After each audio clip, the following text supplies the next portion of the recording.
Hello दोस्तों, welcome to only IAS. Date है आज की 4 मार्च 2023 एंड आप सभी का स्वागत है आज के प्रीलिम बूस्टर न्यूज़ डिस्कशन के अंदर।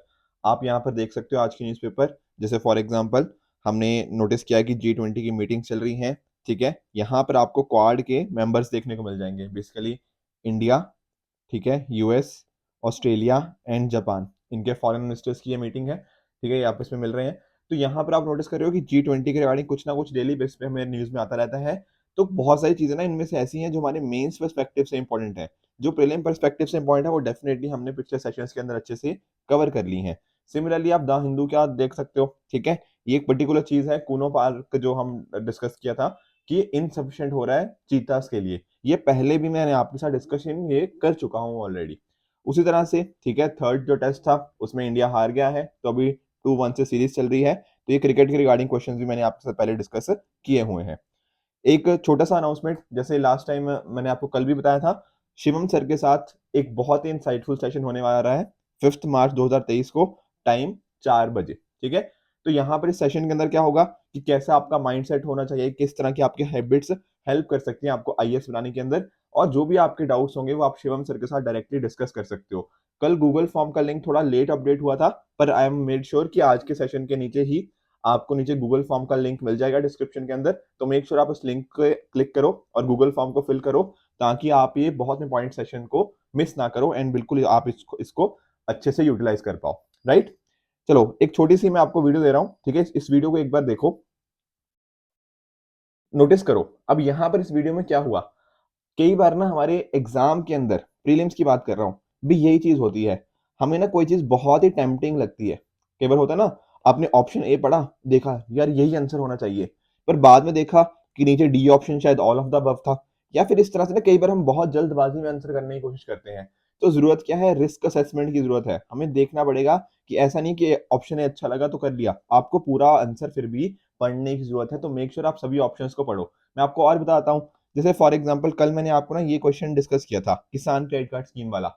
आप में से बहुत सारे लोगों को लगा कि सर ये क्वेश्चन टफ है, पर मैंने आपको समझाया ना, शॉर्ट टर्म आपने जैसे ही पढ़ा उसके बेसिस पे आप ऑप्शंस को एलिमिनेट कर पाए थे, हम अपने आंसर तक पहुंच पाए थे। तो मेक श्योर आपको ना कैसे यूज करना है, पेपर अटेम्प्टिंग स्ट्रेटजीज भी अपनी रेडी करनी पड़ेंगी ताकि आपको हेल्प करें, ठीक है। सिर्फ नॉलेज के बेसिस के ऊपर करोगे तो थोड़ा सा मुश्किल है प्रीलिम्स करना। मैं मना नहीं कर रहा, लोग बहुत करते हैं, बट फिर भी आपको टाइम मैनेजमेंट प्रॉपर होना चाहिए। प्रॉपर एक स्ट्रेटजी बना के करोगे तो कहीं ना कहीं प्रीलिम्स अटेम्प्ट करना थोड़ा आसान रहेगा। चलिए डिस्कशन करते हैं आगे। कल आपको ये होमवर्क के लिए क्वेश्चन दिया था, इसका एक बार आंसर देख लेते हैं। देखो, एलिपो, जब मैं इस पर्टिकुलर की बात करता हूं, इस पर्टिकुलर सिटी की, तो यहां पर आप नोटिस कर सकते हो ये आपको देखने को मिलेगी सीरिया के अंदर। देखो, सीरिया एक बहुत इंपॉर्टेंट कंट्री है, ठीक है। हमने ना, देखो, जब मैंने आपको मेडिटेरियन सी की मैपिंग करवाई थी तब इजराइल का एरिया मैंने आपको बताया था, बस उसी के ऊपर वाली साइड आपको यहाँ पे सीरिया देखने को मिल जाएगा। और सीरिया में काफी लंबे टाइम से सिविल वॉर चल रही है, ठीक है। एक्चुअल में है क्या ना, जो एंशियंट सिटी बोलते हैं इसको, एलिपो को, ठीक है, क्योंकि बहुत लंबे टाइम से ये सिटी चली आ रही है। लगभग 12वीं सेंचुरी के अंदर इसकी कंस्ट्रक्शन हुई, तो बहुत चीजें अनचेंज रही हैं। पर अभी सिविल वॉर के टाइम पर यहाँ पर बहुत सारी चीजें डिस्ट्रक्शन हो चुकी है इसकी, ठीक है। तो यूनेस्को की तरफ से भी बहुत सारी कोशिश करी गई थी, पर फिर भी यहाँ पे कुछ हद तक डिस्ट्रक्शन हमें देखने को मिल जाती है because of Syrian civil war. तो न्यूज में हमेशा रहेगी ये सिटी, पहले भी रह चुकी है। तो मेक श्योर आपको इसकी लोकेशन पता होनी चाहिए। प्लस सीरिया भी हमने थोड़ा देखा हुआ है, मेडिटेरियन सी को यहाँ पे टच करता है, ठीक है। इसकी कैपिटल जो सिटी है दैट इज डमेस्कस, ठीक है, यहाँ पर आप नोटिस कर सकते हो। तो ये भी सीरिया का ही पार्ट है, इसकी कैपिटल ही है, राइट। अगला हमारे पास है, तो ये तो सर बिल्कुल ठीक है, अगला है किरकुक और मोजुल। ये इसको मैं आपको थोड़ा दिखाता हूँ। देखो, सीरिया के बिल्कुल बगल में ही आपको इस साइड में इराक देखने को मिल जाएगा। अब इराक में ना ऊपर वाली साइड देखो, ये रहा मोजुल और ये रहा किरकुक। दरअसल में दोनों की दोनों, ये ना किरकुक और मोजुल, ये इराक का ही पार्ट है। और जो टिग्रिस रिवर, ये आप जानते हो, ये आप यहाँ पे आपको देखने को मिल जाएगी, ठीक है। बगदाद इसकी आपको इराक की कैपिटल देखने को मिल जाएगी। तो ये कुछ इंपॉर्टेंट यहाँ पे जगह हैं। ये यूफ्रेट्स को भी आप देख सकते हो, ठीक है। तो टर्की की मैंने आपको मैपिंग पहले कराई हुई है, जब मैंने आपको डिस्कशन करी थी, ठीक है, पहले आपके साथ। तो टर्की भी हम डिस्कस कर चुके हैं। तो इस तरह से ये सारी चीजें आपको पता होनी चाहिए। तो यहाँ पर क्या हुआ सर, ये दरअसल में जो आप बात कर लो, चाहे किरकुक की चाहे मोजुल की, ये यमन पैलेस्टाइन में नहीं है, ये दोनों की दोनों इराक में देखने को मिलती है। तो सेकंड थर्ड यहाँ पे गलत हो गया। और सेकंड थर्ड जैसे ही आप गलत करोगे आपका आंसर आ चुका है ऑप्शन नंबर बी 1 एंड 4। पर फिर भी मज़र शरीफ को भी एक बार देख लेते हैं। ठीक है, ये रहा, ये अफगानिस्तान के अंदर पड़ता है, तो वो फोर्थ ऑप्शन बिल्कुल ठीक थी, वो यहीं पर हमें देखने को मिल जाता है। अब देखो, अराउंड 10-12 दिन हुए होंगे, एग्जैक्ट डेट तो मुझे भी नहीं याद, पर अफगानिस्तान की मैंने आपको बॉर्डर कंट्रीज बताई थी एक बार। ठीक है, क्वेश्चन भी अटेम्प्ट करवाया था। एक बार दिमाग में सोचो कौन सी थी बॉर्डर कंट्रीज, कमेंट करने की कोशिश करना। ठीक है, देखो अभी 10 दिन पहले ही पढ़ा है, पर देखना चाहता हूँ कि आप लोगों को कितना याद है। पीछे आके गूगल मत करना अब इसको, हमने पढ़ा हुआ है अच्छे से, क्वेश्चन भी अटेम्प्ट किए हुए हैं। एक बार ट्राई करना और बताना आपको याद रहा या नहीं रहा, प्लस आंसर भी कमेंट करना कौन कौन सी कंट्री है। राइट, चलते हैं अपने अगले टॉपिक्स की तरफ। ठीक है, या उससे पहले आपको मैं होमवर्क देता हूँ कल के लिए। कल आप ये सारी चीजों को देखोगे। अब यहाँ पर नोटिस करो, ब्लैक सी, कैस्पियन सी, मेडिटेरियन सी, ये तो हम कर ही चुके हैं। ठीक है, तो आपको आंसर तक तो आपको डेफिनेटली करना ही पड़ेगा कि कौन सा इनमें से आंसर है। बाकी भी कोशिश करना एड्रियाटिक सी और रेड सी को, अदरवाइज मैं कल आपको मैपिंग में करवा ही दूंगा, एज इन कल मतलब मंडे को। ठीक है, चलिए स्टार्ट करते हैं अगले टॉपिक से, that is ancient fortified city of Shishupalgarh. अब एक तो देखो, न्यूज क्या है, न्यूज ये है कि लैंड माफिया ने ना इस पर्टिकुलर एंशियंट फोर्टिफाइड सिटी को काफी डैमेज पहुंचाया है। अब सर ये है कहाँ पे सिटी, देखो ये आपको देखने को मिलेगी भुवनेश्वर के आउटस्कर्ट्स के ऊपर। ठीक है, बेसिकली ओडिशा के अंदर आपको ये पर्टिकुलर सिटी आपको देखने को मिल जाएगी, और बहुत ही आर्कियोलॉजिकली हेरिटेज साइट है। ठीक है, 2600 साल से सर्वाइव हुई है, जैसे मैं बता रहा था ना अभी आपको एलिपो के बारे में कि कई 800 साल हो गया, इस तरह से वो सर्वाइव कर रही थी। तो यहाँ पर भी शिशुपालगढ़ भी जो है वो एंशियंट सिटी है काफी। इसके अलग अलग आपको रूइंड फोर्टिफिकेशन यहाँ पे देखने को मिल जाएंगे, और ये जो एंशियंट क्लिंग होता था उसकी कैपिटल हमें देखने को मिल जाती थी। अब यहाँ पर ना दरअसल में आप थोड़ा पिक्चर्स के अंदर भी देखिए। ठीक है, प्लस साथ ही साथ थोड़ा यहाँ पे आपको इस तरह के फोर्ट्स देखने को मिल जाएंगे, इस तरह से आपको हाउसिंग स्ट्रक्चर्स देखने को मिल जाएंगे। तो काफी यहाँ पर एंशियंट कंस्ट्रक्शन हो चुकी थी, प्लस स्क्वायर शेप्स के अंदर आपको, ठीक है, अलग अलग यहाँ पे डिजाइन देखने को मिल जाएंगे। डिफेंसिव वॉल्स आपको, आप अगर थोड़ा देख पाओ तो इसके पीछे आपको डिफेंसिव वॉल्स आपको देखने को मिलेगी। तो ये सारी बहुत ही एंशियंट कंस्ट्रक्शन था, प्लस यहाँ पे ब्रिक्स के थ्रू कंस्ट्रक्शन हो रखा है, ब्रिक्स के साथ साथ थोड़ा स्टोन्स का भी यूजेज है। ठीक है, तो ये सारे यहाँ पे आपको इनके आप फीचर्स यहाँ पे पढ़ सकते हो। ठीक है, यहाँ पर 8 गेटवेज आई, ऐसे ये गेटवे है ना एक तरह से। ठीक है, तो गेटवेज के आपको 8 गेटवेज यहाँ पे देखने को मिल जाएंगे। जो पहले एक्सकवेशन थे इसके वो कैरी आउट किए गए थे बाय बीबी लाल इन 1948। यहाँ पर जो खारवेल के हैं कलिंग नगर, ठीक है, और साथ साथ अशोका के तुसाली, उसके साथ इनको आइडेंटिफाई किया जाता है। अब ये देखो इनके टाइम कितना जाता है पुराना, 7th सेंचुरी बीसी, तो मौर्यन एम्पायर से भी पहले की बात हम यहाँ पे कर रहे हैं। तो one of the most important ancient fortification India में ये हो जाता है।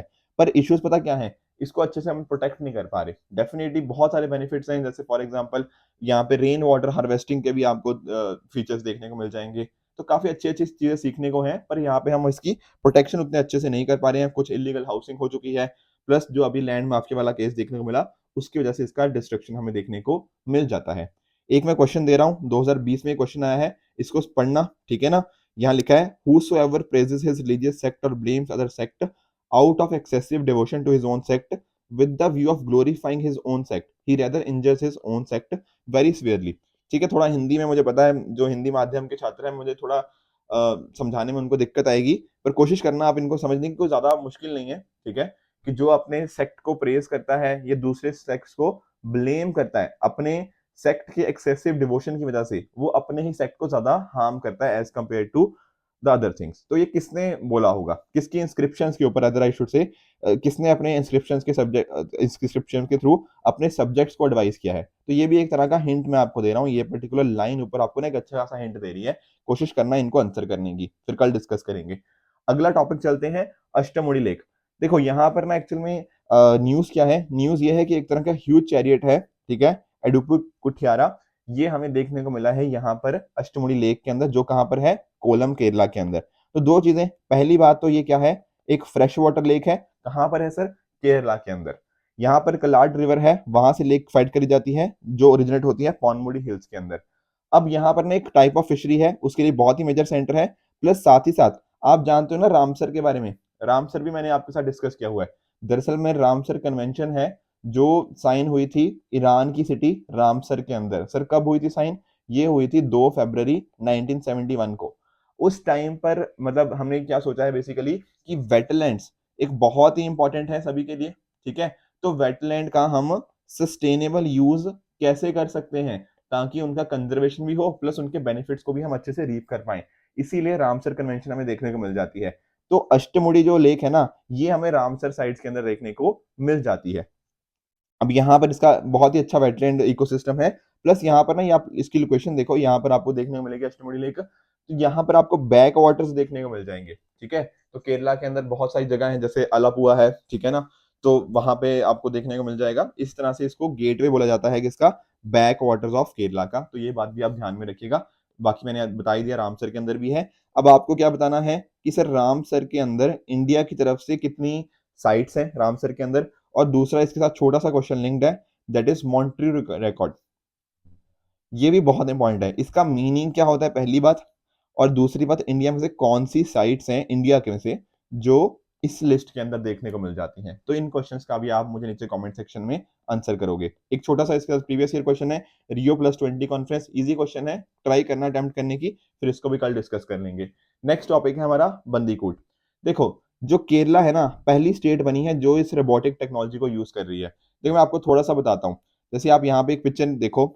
अब इस पिक्चर में आप नोटिस करो, इस तरह के आपने नाले देखे होंगे। ये तो चलो फिर भी साफ है काफी, पर बहुत सारे इंडिया में तो अलग अलग जगह पे आपने नाले वगैरह देखे होंगे, ठीक है। इस तरह के जो मैन होल्स होते हैं। अब इनको देखो कई बार साफ सफाई करनी पड़ती है। तो आप लोगों ने नोटिस किया होगा कि होता पता क्या है, एक इंसान होता है, वो इसके अंदर जाता है, फिर अंदर से पूरा कचरा, पूरा गंदगी जो भी होती है वो निकालता है उसको, और इसको साफ करता है। कई बार होता है ना कि ब्लॉकेज आ जाती है इसके अंदर, तो इस तरह से साफ किया जाता है इसको। पर ये बहुत ही ना, देखो, गलत प्रैक्टिस है। मतलब इससे जो पर्सन अंदर जा रहा है उसकी हेल्थ के ऊपर बहुत ही नेगेटिव इम्पैक्ट आता है इस चीज का। इस वजह से हमने ना इस चीज को रोक लगा दी है कि ऐसा नहीं कर सकते। हमने लीगली इस चीज को भी ऊपर रोक लगा चुके हैं। पर आजकल भी आपको ये चीज देखने को मिल जाएगी डिस्पाइट द लीगल मेजर्स। अब इसको ठीक करने के लिए, क्योंकि अंदर सफाई तो करनी है, तो हमारे पास ना कुछ टेक्नोलॉजी का हम यूज करते हैं। और उनमें से एक इंपॉर्टेंट टेक्नोलॉजी है यही, ठीक है ना। अब इसमें क्या हो रहा है, देखो यहीं पर, ये देखो आप नोटिस करो, ये बिल्कुल उसी तरह से डिजाइंड है। यहाँ पर क्या होगा, सीवेज को क्लीन करना होगा, ठीक है ना। तो यहाँ पर हमें इसके थ्रू हम रोबोट का यूज कर रहे हैं, ठीक है। इंसान की जगह हमने रोबोट का यूज कर रहे हैं, ताकि जो भी इस तरह के मैन होल्स हैं हम उनको साफ कर पाए, ठीक है। तो केरला गवर्नमेंट ने इसको लॉन्च किया है, रोबोटिक स्कैवेंजर को, बंदीकूट के नाम से, ठीक है। तो यहाँ पर इसको लॉन्च किसके द्वारा किया गया था, Guruvayur sewerage project Thrissur district के अंदर, बाय केरला वाटर अथॉरिटी। इसको डेवलप किया गया था जेन रोबोटिक्स के द्वारा, और इसको दुनिया का पहला रोबोटिक स्कैवेंजर नाम से भी जाना जाता है। अब इसके दो पार्ट्स हैं, एक है स्टैंड यूनिट और है रोबोटिक ड्रोन यूनिट। देखो ये जो रोबोटिक ड्रोन यूनिट है ना, दरअसल में उसका काम क्या है, उसका काम है कि वो यहाँ पर से वो अंदर जाएगा मैन होल के अंदर, और जो भी सीवेज है वो कलेक्ट करके लेके आएगा। इसके रोबोटिक ये हैंड्स हैं एक तरह से, ठीक है, जैसे इंसान के हाथ होते हैं ना, सिमिलरली ये रोबोटिक हैंड्स हैं। तो इसी को ड्रोन यूनिट यहाँ पे रोबोटिक ड्रोन यूनिट बोला गया है। इसकी टोटल आपको 4 लेग्स देखने को मिल जाएगी, ठीक है ना। और कोशिश यहाँ पे करी गई है कि जितनी ज्यादा रीच हो पाए, वाटर प्रूफ इसको बनाया गया है, ठीक है। प्लस इसके अंदर आपको HD कैमरास देखने को मिल जाएंगे, सेंसर्स है प्रॉपर लगे हुए हैं, ताकि ये चेक करने के लिए ना कहाँ पे कितना कितना है, कहाँ पर कितना इश्यूज है, प्लस कहाँ कहाँ पे हार्मफुल गैसेज हैं, सारी चीजें आपको पता लग पाए, उसको कैसे निकालना है, ये सारी चीजें इसके अंदर रोबोट के अंदर देखने को मिल जाएंगी। करंटली इसको अलग अलग एरियाज में डेवलप किया जा रहा है। अब ध्यान रखना कि जो बंदीकूट नाम है ये आया कहाँ से। दरअसल में ना, इसको बोलते हैं बंदीकूट, ठीक है। ये एक तरह का टेरेस्ट्रियल है, नॉकटर्नल आप जानते हो, जो रात के टाइम ज्यादा एक्टिव होता है। ओमनीवोर है, दोनों प्लांट्स एनिमल्स को ये खा लेता है। अब ये जो है मार्सुपियल, ठीक है। दरअसल में होता क्या है ना, ये हम एक पर्टिकुलर मैमल की बात कर रहे हैं यहाँ पे, उनकी यहाँ पे बात हो रही है। ऑस्ट्रेलिया हो गया, अमेरिका हो गया, वहां पर जनरली ये पाए जाते हैं, ऑस्ट्रेलिया न्यू गिनी वाले रीजन के अंदर, ठीक है। तो ये इसके बेसिस के ऊपर हमने इस पर्टिकुलर रोबोट का नाम रखा हुआ है, क्योंकि इनके भी काफी शार्प क्लॉज होते हैं, किसी चीज को खोदना होता है तो आसानी से ये कर पाते हैं। तो उसकी वजह से यहाँ पे डिगर्स की वजह से इनका नाम, यहाँ पर इस पर्टिकुलर रोबोट का नाम इनके बेसिस के ऊपर रखा गया है। नेक्स्ट टॉपिक की तरफ चलते हैं, दैट इज एक्सरसाइज शिन्यूमेट्री। अब आपको ध्यान क्या रखना है, ये हो रही है किसके बीच में, सर इंडिया और जापान के बीच में। इंडियन कौन सी, इंडियन एयरफोर्स, और जापान की जो Japan air self defence force है, इन दोनों के बीच में यहाँ पे ये पार्टिसिपेशन देखा गया है। अब जैसे इंडिया और जापान की ज्वाइंट आर्मी एक्सरसाइज भी होती है, धर्मा गार्जियन, उसी के तरह ही यहाँ पर एक्सरसाइज शिन्यूमेट्री हमें देखने को मिल जाती है। तो इंडियन एयरफोर्स कंटिजेंट यहाँ पे पार्टिसिपेट कर रहा है, ठीक है ना, ग्लोब मास्टर 3 के साथ में। और यहाँ पर इसका पहला फेज आप नोटिस कर सकते हो, ट्रांसपोर्ट ऑपरेशंस के रिगार्डिंग है। बेसिकली कहने का पॉइंट यही है कि आपस में एक तरह की म्यूचुअल अंडरस्टैंडिंग को हम बढ़ा पाए, इंटरऑपरेबिलिटी दोनों की दोनों फोर्सेस, चाहे इंडियन एयरफोर्स हो और जापान की एयर सेल्फ डिफेंस फोर्स हो, दोनों के बीच में एक तरह की इंटरऑपरेबिलिटी बढ़ पाए, उसके लिए ये चीज हमें यहाँ पे देखने को मिल जाती है। कल मैंने आपको एक चीज और होमवर्क दिया था, या कल अदर आई शुड से एक डिस्कशन किया था इलेक्शन कमीशन ऑफ इंडिया के रिगार्डिंग, बहुत इंपॉर्टेंट सुप्रीम कोर्ट का जजमेंट आया था। जिन्होंने नहीं देखा, कल जाके ये देख लो, कल वाला वीडियो जहां पर ईसीआई के ऊपर डिस्कशन हुआ है। अब यहाँ पर मैंने आपको एक चीज पूछी थी, पहली बात तो कि जो लोकल बॉडीज है उनके लिए जो इलेक्शंस होते हैं वो किसके द्वारा कंडक्ट करवाए जाते हैं? The answer is state election commissioner, commission होता है।